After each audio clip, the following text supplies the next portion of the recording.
Hoje no Repórter MT eu converso com o secretário Controlador-Geral do Estado, Ciro Rodolfo Gonçalves. Na pauta, auditoria das concessões de licenças médicas para servidores de Mato Grosso, desafios de 2017 e, claro, corrupção. Recentemente, a Controladoria-Geral do Estado produziu relatório de auditoria dos controles das concessões de licenças médicas aos servidores de Mato Grosso. O que motivou esse relatório, essa investigação e qual foi o resultado? Bom, primeiramente, agradecer aí ao convite e ao interesse de vocês, do veículo de vocês, pelas atividades da Controladoria. Especificamente esse trabalho das licenças médicas, assim ficou conhecido esse trabalho sobre as licenças médicas dos servidores do Estado. Na verdade, esse trabalho é um dos quais faziam parte do nosso plano de auditoria de 2016, o plano de voo da Controladoria para 2016, em que no qual a gente percorreu vários temas da despesa pública, temas sensíveis, temas importantes, sensíveis, não só para o governo, mas para o Estado mesmo. E um desses temas bastante sensíveis é o que é a chamada folha de pagamento do Estado. Então, esse tema reúne quase metade da despesa pública. Então, da mesma forma que o Estado tem que ter todo o cuidado com as contratações públicas, com as licitações, com os contratos, com a fiscalização das entregas, tão importante quanto isso é também ter um bom controle das rotinas na área de pessoal. Essas rotinas, a vida de um servidor dentro do Estado, ele passa desde o ingresso, um concurso público regular, um concurso público que observe a legalidade, a publicidade. Então, quando ele ingressa, esse é um ato que a gente precisa ter fluxo e controle. A partir do momento que o servidor ele é ativo, ele é ativado dentro do Estado, é natural que esse servidor tenha o direito pela perceber o seu salário, ele tem direitos às eventuais faltas justificadas, e a licença médica é um desse direito de todo servidor. Só que para alcançar determinadas licenças, por exemplo, um servidor que tem um parente enfermo até determinado grau, um parente enfermo. Ele pode se afastar. Ele pode se afastar, só que ele pode se afastar e que critério é esse? Que fluxo é esse? Como que é feito esse controle? Então, para você ter uma ideia, esse servidor ele pode ficar durante um ano afastado, sem prejuízo do seu salário. Mas a partir do segundo ano, se o parente continua enfermo, esse salário precisa ser reduzido. Ele é reduzido por conta da própria lei, que assim determina. Então, o trabalho ele percorreu essa análise sobre a rotina hoje para a concessão de licença médica. Como acontece, qual é a estatística disso, se os prazos estão sendo respeitados. Fizemos uma estatística do atual quadro hoje de licenças médicas, e também tentamos identificar a causa que tem levado, o resultado do trabalho trouxe também esse elemento. Quais são as principais patologias então, com o resultado desse trabalho, a gente consegue embalar para presente, para a Secretaria de Gestão fazer o seu trabalho, a gente consegue embalar para presente para o governador do Estado ter conhecimento dessa realidade, e para nós mesmos, como órgão de controle, de repente identificando alguma fissura nesse fluxo, e a recomendação para que aperfeiçoemos a concessão desse direito aos servidores. E, secretário, teve uma orientação em uma avaliação mais criteriosa dessa licença? Sim, o corpo de auditores do Estado, a gente não é dotado de auditores médicos. Então, essa é uma das razões que esse trabalho ele não invadiu o mérito da licença, o mérito clínico da licença. Mas, por óbvio, a reunião de todos esses dados vão auxiliar, inclusive, os atores que operam, que trabalham essa análise do mérito clínico, que é a perícia médica do Estado. Hoje o Estado tem uma unidade dentro da Secretaria de Gestão responsável por isso.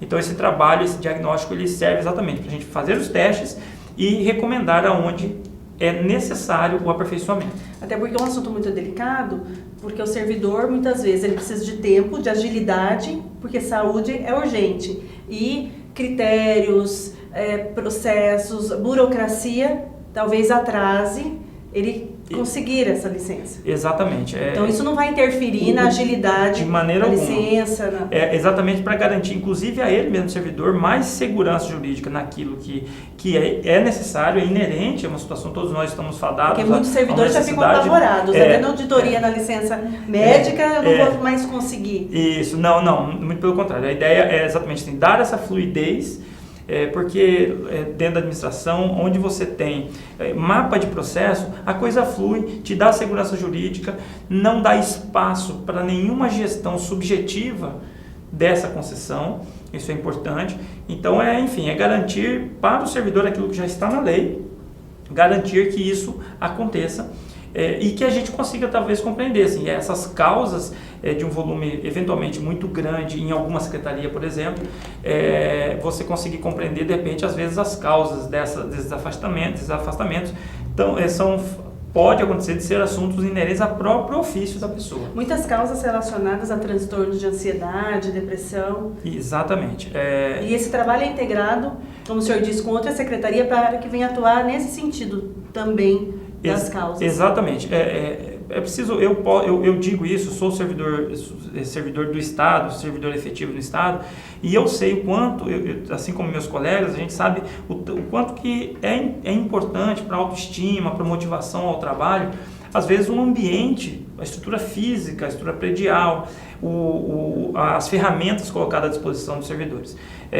Esse diagnóstico é para que a gente acelere as manutenções prediais que estão já ocorrendo, o próprio complexo ali, Secretaria de Planejamento, Secretaria de Gestão, postura dos gestores também. A Empaer está indo para um novo prédio, a Secretaria de Assistência à Agricultura Familiar também hoje já está num novo ambiente, um ambiente mais salubre, porque isso tem efeito e tem efeito também na produtividade.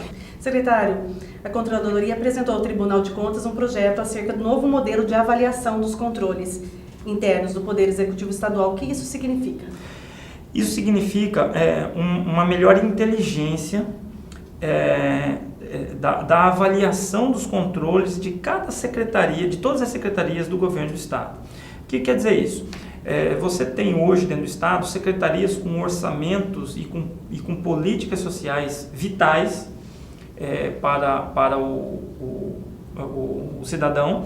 Então, um exemplo, a Secretaria de Saúde, mas você tem outras secretarias com um orçamento menor contingente de servidores e com políticas públicas que a gente chama mais instrumentais.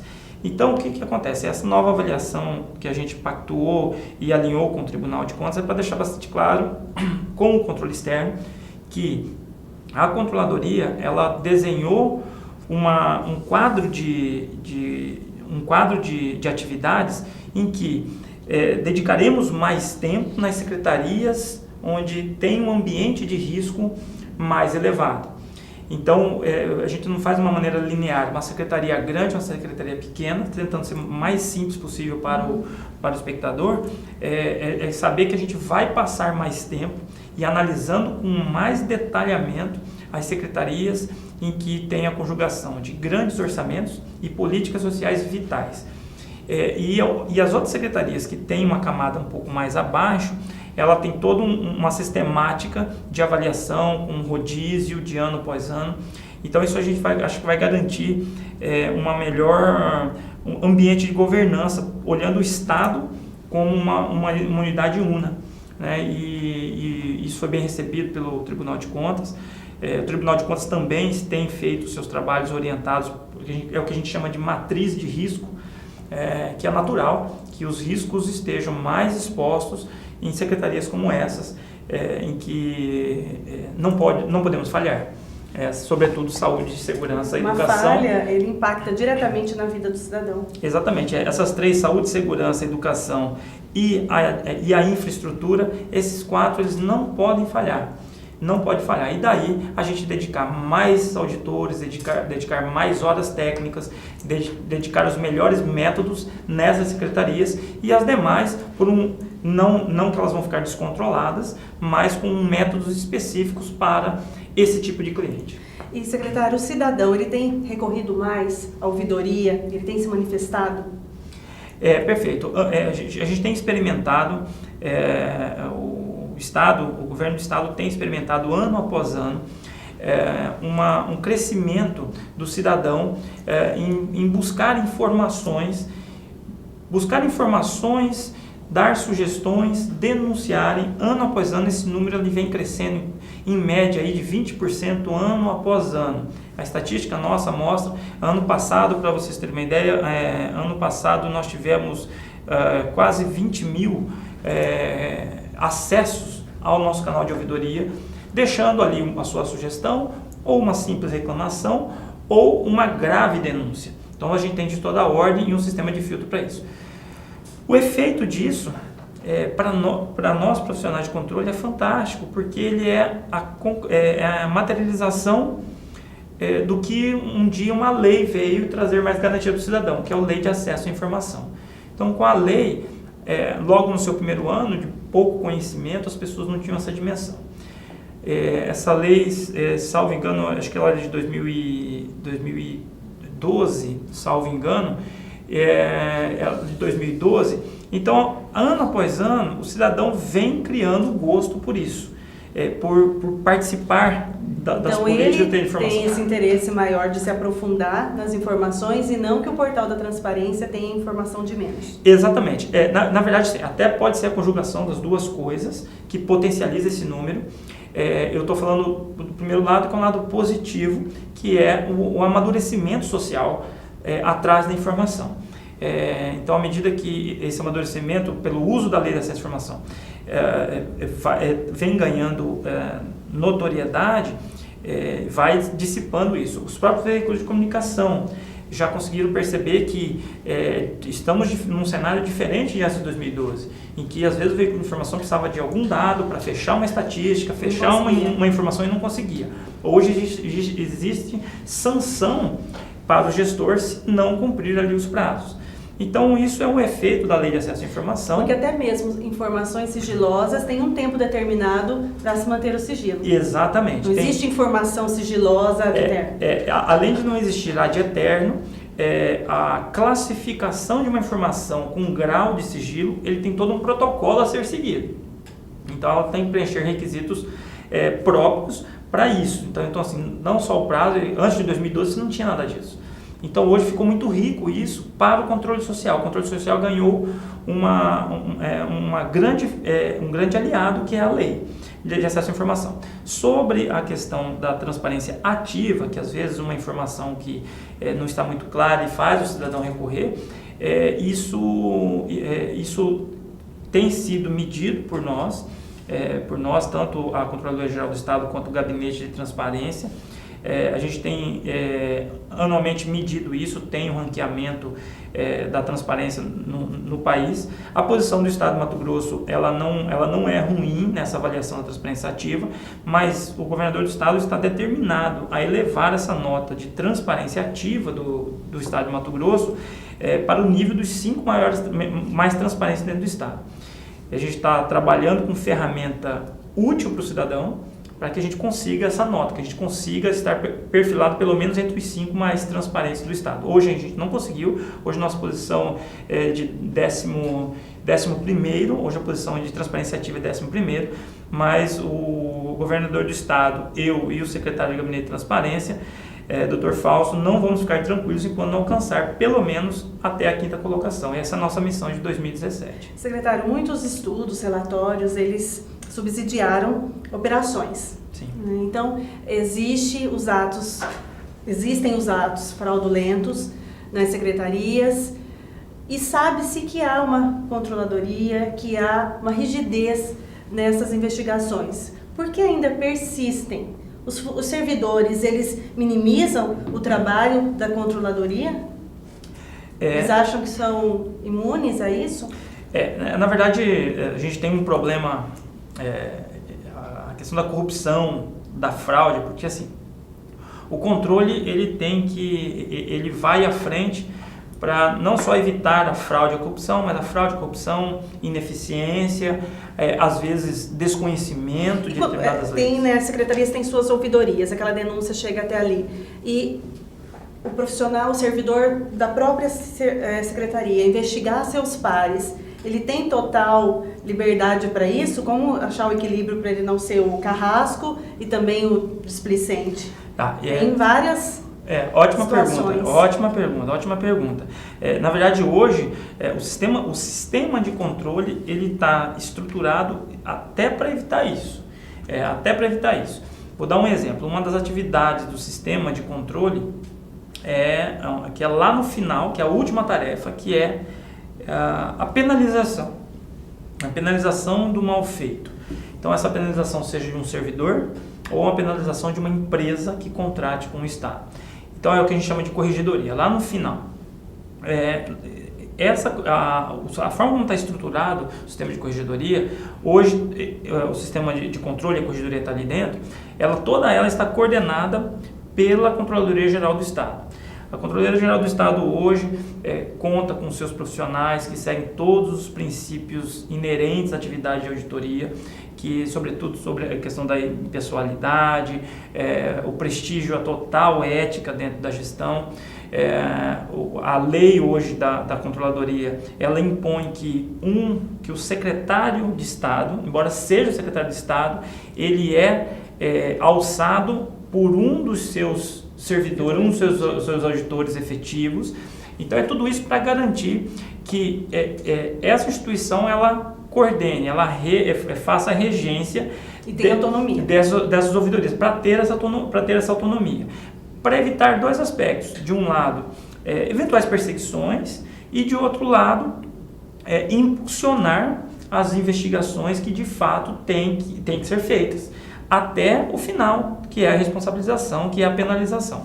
Então, a existência hoje de uma Controladoria Geral da União, por exemplo, de uma Controladoria Geral do Estado, e desses profissionais que tenham esse perfil, com uma boa qualificação técnica, mas principalmente esses princípios sendo tomados como premissa maior, que faz com que os servidores, hoje todos os servidores do Estado, eles têm na Controladoria Geral do Estado um respaldo para que esse ouvidor não fique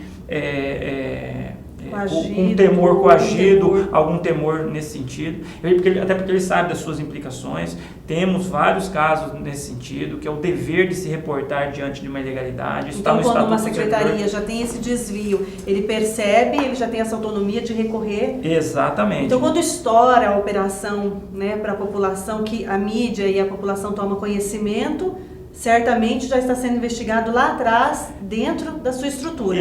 Exatamente. Quando ganha os sites, tem um processo anterior acontecendo.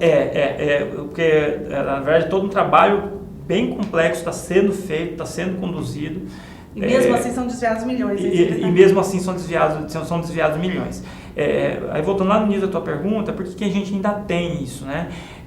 Realmente a questão da corrupção, das fraudes, ela hoje ainda ela tá enraizada, ela está arraigada dentro da gestão pública. Não prestígio aí, entre aspas, só do Estado de Mato Grosso, mas com certeza a percepção de vigilância hoje ela está maior.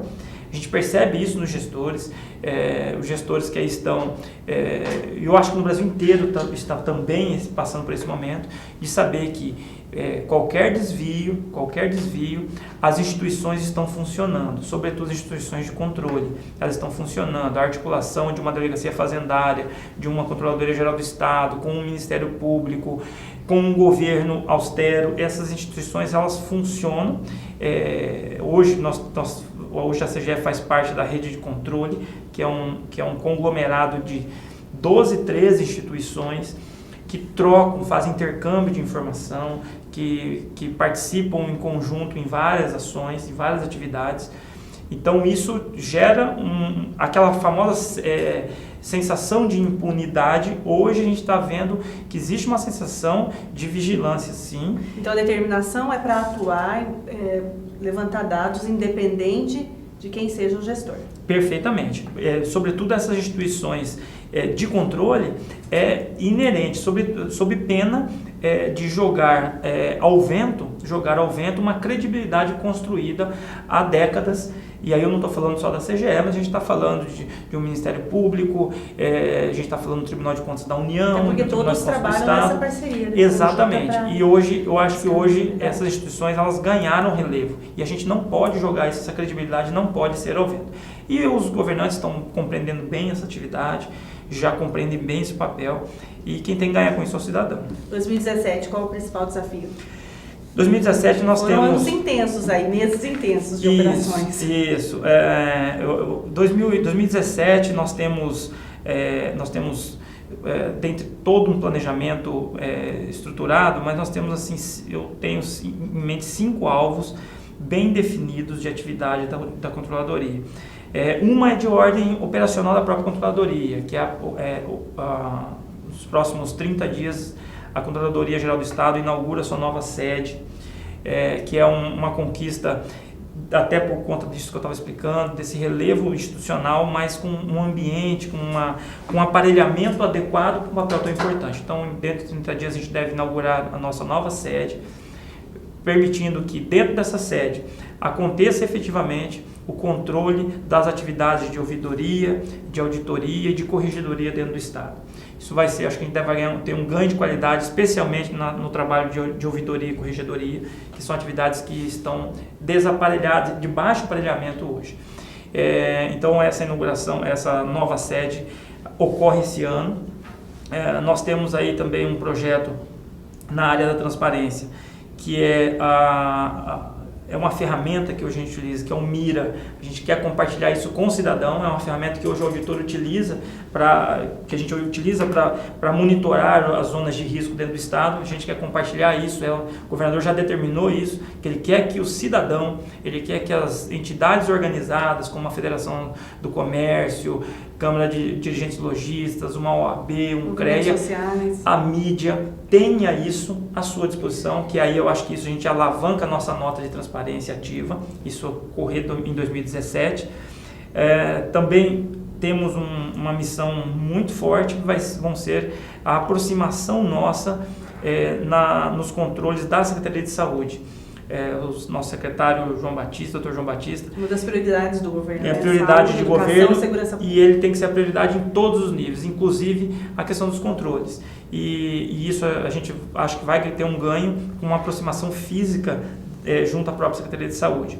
E o outro aspecto é também, embora a Controladoria Geral do Estado seja um órgão de controle interno do governo, do Poder Executivo do Estado, ou seja, a gente não tem atuação nos municípios, mas a gente tem sido muito procurado por vários municípios, pedindo auxílio técnico, intercâmbio de informação.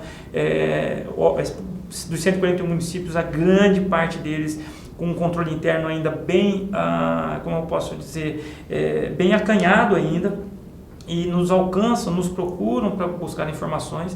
E hoje, inclusive hoje, foi definido dentro desse planejamento a gente definitivamente aproximar desses municípios.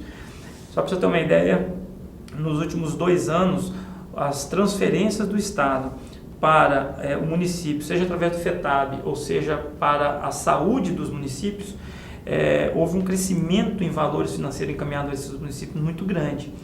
Só que a gente precisava auxiliá-los a como executar um volume de recursos desse com garantia de controle, para que no final a política pública de fato aconteça.